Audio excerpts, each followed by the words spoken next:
how great a product was, or seeing someone use that product in school, that reaches me like on a deeper level than actually just seeing something on TV. Because if someone that I trust, say Erica, if she like raved to me about like some great store, I would be more likely to go to that store and buy something instead of if I just saw an ad for it on TV. I'm not big on brands. Like, I like clothes a lot, but if I see something in a store, I'll get it. Like, I'm more likely to buy something in a small boutique than I would in some very expensive department store.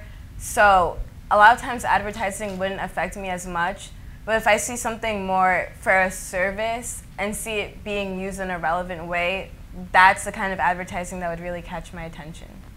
It certainly affects me, but I'm not sure to what degree, because at some point I realized that the people advertising have their best interest in mind.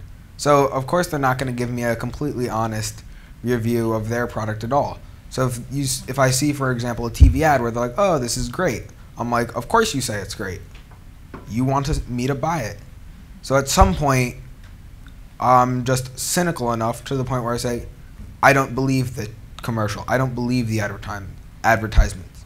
So like Erica said, I would always refer to a friend much higher than any advertisement.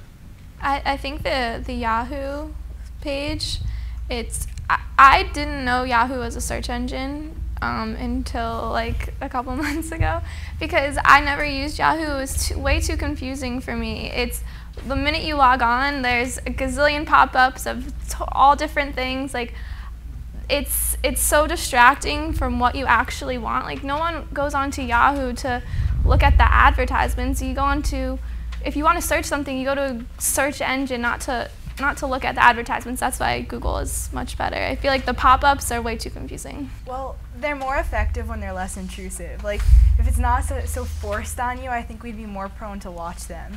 Another great thing I think is through Twitter is more creative ways, because if you follow people through Twitter, like say sponsored athlete, an athlete who's sponsored by Nike, they're going to be talking about what they do, but they're also going to throw in splashes of Nike advertisements, like, oh, check out these new Nike shoes that are like custom to me.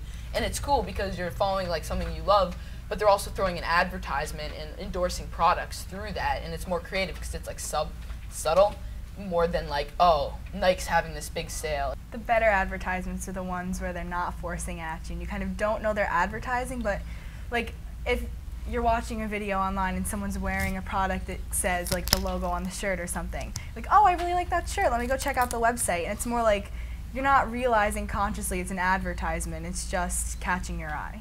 I'll be watching a movie and maybe they'll have Dr. Pepper on the table as he's studying, and I'm like, oh, well, that's a blatant ad right there.